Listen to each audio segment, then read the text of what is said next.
Hello friends, welcome to life study point. आज हम बात करने वाले हैं कॉन्ट्रैक्ट के नेक्स्ट टॉपिक की। तो आज हम पढ़ेंगे आपका ऑफ़र क्या है। देखिए, हमने सेक्शन 2 देखा था तो उसके अंदर बहुत सारे ऐसे कुछ वर्ड्स देखे थे जो मैंने बताया भी था आपको कि आपके पूरे कॉन्ट्रैक्ट में यूज़ होंगे और हर एक डेफिनेशन के लिए पूरा एक चैप्टर बनेगा आपका कॉन्ट्रैक्ट में। पूरा मतलब जो एक्ट है वो इन्हीं वर्ड पे डिपेंड करता है। तो आज हम फर्स्ट से स्टार्ट करते हैं 2A से, कि जो ऑफ़र पढ़ा था हमने उसी से स्टार्ट करेंगे। तो आपने बाकी पिछली क्लासेस भी ले ली होंगी कॉन्ट्रैक्ट की। तो अभी हम देखते हैं, तो आप वीडियो के लास्ट तक बने रहें। वीडियो को लाइक और शेयर भी करें और चैनल को सब्सक्राइब करना ना भूलें। तो देखिए, ऑफ़र क्या होता है। देखिए, जैसा नाम से ही स्पष्ट है, प्रस्ताव। जैसे मैंने एक एग्जाम्पल भी देके बताया था कि अगर मैं किसी को पेन या फिर देखिए, जब आप शॉप पे जाते हैं तो आपको नहीं बोलता ना कि आप ये लो, क्योंकि वहाँ पे सब चीज़ें लगी होती है। आपको पता है कि इस शॉप पे ये सब चीज़ें मिल जाएंगी। तो वो वैसे ही आपको ऑफ़र कर रहा है, ठीक है। तो क्या हुआ, जैसे मान लो मैं किसी को पेन दे रही हूँ, ठीक है, कि आप ये पेन लेंगे। तो मैंने क्या किया, प्रपोजल किया, उसको ऑफ़र किया कि आप ये पेन लेंगे, ठीक है। तो ये क्या हुआ, ऑफ़र होता है। तो जो इसकी डेफिनेशन है वो कॉन्ट्रैक्ट एक्ट 1872 सेक्शन 2A में है। ये अच्छे से याद कर लो और ध्यान से देखिए, अब इसको समझिए। देखो, हर एक वर्ड बहुत अहमियत रखता है अपने आप में। तो देखिए, व्हेन वन पर्सन सिग्निफाई, ठीक है, जब भी एक व्यक्ति, ठीक है, to another his willingness to do, ठीक है, किसी बात को करने या करने से प्रवृत्त रहने की, और टू एब्सटेन डूइंग एनीथिंग, ठीक है। तो इसका मतलब क्या हुआ कि जब एक व्यक्ति किसी बात को करने या करने के लिए प्रवृत्त रहने के लिए with a view to obtaining the assent of that, ठीक है, अपनी रजामंदी किसी अन्य को इस दृष्टि से संज्ञापित करता है कि अदर टू सच एक्ट और स्टेनिस। देखिए क्या होता है, पहले इसका मीनिंग समझिए तभी आपको डेफिनेशन समझ में आएगी। देखिए, पहले हम समझेंगे इंग्लिश में, ठीक है। देखिए, when one person signify to another his willingness to do और to abstain doing anything with a view to obtaining that assent of that other to such act और abstain he set to make a proposal, ठीक है। अब देखिए, जब भी मतलब one one person signifies, जैसे मान लो कोई भी वन पर्सन है, ठीक है, वो किसी बात को करने या करने से प्रवृत्त रहने के लिए, मीन्स अगर वो किसी बात को, मान लो मैंने किसी को पेन दिखाया और बोला आपको ये चाहिए, तो मतलब मैं अपना काम कर रही हूँ। या फिर मुझे कोई शॉप वाला बोल रहा है कि मैं उस शॉप पे काम करती हूँ और वो मुझे बोल रहा है कि जो भी ग्राहक आए आप उनको क्या दिखाओगे, कस्टमर को क्या दिखाओगे, पेन दिखाना है आपको। जैसे हम किसी कपड़े की शॉप पे जाते हैं तो क्या है, मेरे को वो काम करना है क्योंकि मैं उससे पाबंद हूँ। मैं मतलब उसी काम को करने के मुझे क्या मिलेंगे, पैसे मिलेंगे। तो इसलिए मैं ऑफ़र करूँगी लोगों को कि देखिए मैडम, ये सूट देखिए, वो देखिए।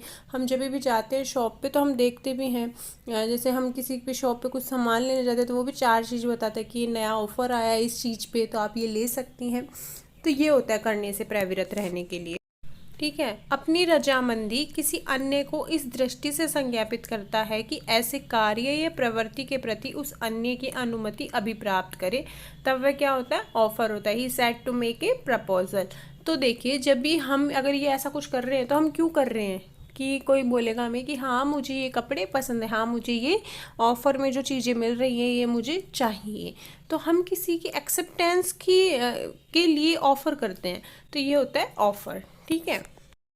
अब देखिए, पढ़ते हैं प्रस्ताव के प्रकार, मीन्स टाइप ऑफ ऑफर, ठीक है। देखिए, टाइप ऑफ ऑफर हैं वो बहुत सारे होते हैं वैसे तो, पर जो आपके लीगली हैं कॉन्ट्रैक्ट में जो बनते हैं आपके, वो देखिए जर्नल ऑफर है फर्स्ट। जर्नल ऑफर जो सामान्य प्रस्ताव होता है वो हर किसी के लिए होता है।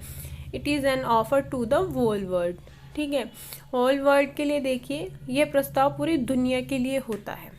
कैसे होता है, जैसे आप देखो एग्जाम्पल भी मैंने लिखा है यहाँ पे। ऑनलाइन शॉपिंग साइट होती हैं जैसे फ्लिपकार्ट, अमेज़ोन, आपका जैसे मान लो जोमेटो डिलीवरी है, तो वो आपका पूरा एरिया कवर करेगा। जैसे मान लो आपको जहाँ पे रहते हो वो पूरा एरिया कवर करेगा, पूरा राजस्थान, गुजरात, हरियाणा, हर जगह कवर करता है वो।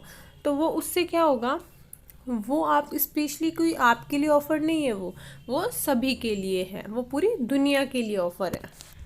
जैसे मेडिकल शॉप है, अदर शॉप होती हैं, रेस्टोरेंट होते हैं आपके, और जो भी आपके मॉल होते हैं, ये सभी चीज़ें क्या होती हैं, जनरल ऑफ़र होता है। फिर है स्पेसिफिक ऑफ़र, ये विशेष प्रस्ताव होता है। ये क्या होगा, किसी भी पर्टिकुलर पर्सन या फिर एक ग्रुप ऑफ पर्सन के लिए होता है, मीन्स किसी विशेष व्यक्ति और किसी विशेष समूह के लिए होता है ये ऑफ़र। ठीक है, जैसे मान लो कि आप कोई काम दे रहे हो कि अगर आप ये काम करोगे, जैसे मान लो मैं किसी डिपार्टमेंट में काम करती हूँ और मेरे को ये ऑफ़र दिया गया कि अगर आप ये सारा काम करते हैं, आपका ग्रुप काम करता है या फिर आप खुद काम करती हैं, तो आपको ये सब चीज़ें मिलेंगी। तो मैं अब उसको एक्सेप्ट करती हूँ या नहीं करती, वो सब मेरे ऊपर डिपेंड है, पर मुझे ऑफ़र मिल चुका। अब है express offer. Express offer means होता है स्पष्ट प्रस्ताव। It is an offer which is made by word either oral और इन राइटिंग। मतलब यह प्रस्ताव क्या होता है, ये बोलकर और लिख कर किया जाता है। ठीक है, तो मान लो अगर आपको जैसे कोई भी बताता है कि ये आपको काम करना है, ठीक है, या फिर कुछ लिख कर दिया जाता है आपको कि टास्क के रूप में मिला है, प्रोजेक्ट के रूप में मिला है, तो ये आपके पास ऑफर है, तो ये भी एक ऑफर माना जाएगा कि ऑरल और इन राइटिंग में होता है। फिर है इम्प्लाइड ऑफर।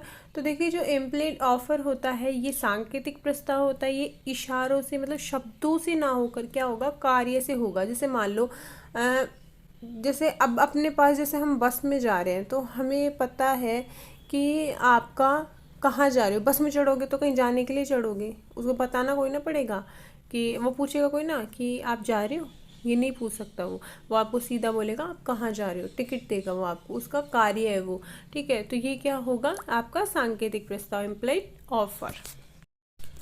अब देखिए ये है आपका काउंटर ऑफर, COUNTER। ठीक है, देखिए जवाबी प्रस्ताव। अब काउंटर ऑफर क्या होता है कि when one person to whom the offer is made does not accept the offer as it is, he counters the condition. देखो ये क्या होता है कि मूल ऑफर को तो अस्वीकार कर दिया जाता है और इसमें दूसरों के साथ बदल दिया जाता है।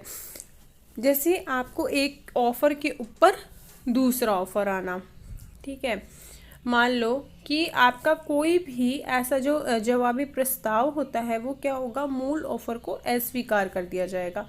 फिर देखिए 6 है आपका क्रॉस ऑफर। क्रॉस ऑफर क्या होता है कि आपका प्रति प्रस्ताव। तो देखिए प्रति प्रस्ताव पहले हम वैसे समझ लेते हैं, मान लो 2 बिजनेसमैन हैं, ठीक है, अगर वो ऐसे बोलते हैं कि आप मेरा ये अगर कॉन्ट्रैक्ट कर देंगे तो मैं आपकी ये हेल्प कर दूंगा, तो क्या हुआ, और फिर वो बोलता है कि ठीक है अगर आप मेरी हेल्प करेंगे तो मैं आपका ये कॉन्ट्रैक्ट कंप्लीट कर दूंगा, इसके बदले में एक और कॉन्ट्रैक्ट आपका हाफ क्लियर कर दूंगा। तो ये क्या हुआ, प्रति प्रस्ताव हो गया, एक ऑफर के साथ दूसरा ऑफर, और एक समान प्रस्ताव एक दूसरे के साथ किया जा रहा है, क्योंकि 2 ऑफर 2 ऑफ सेम टाइम और सेम टर्म्स एंड कंडीशन में होता है। ठीक है, तो इसको क्या बोलेंगे, क्रॉस ऑफर। देखिए when two offer of same term and condition cross each other at same time it is called cross offer. आपका 7 है स्टैंडिंग ऑफर। तो ये आपके 7 टाइप ऑफ ऑफर्स हैं, इनको आपको नोट्स बनाने हैं और अच्छे से लर्न करने हैं।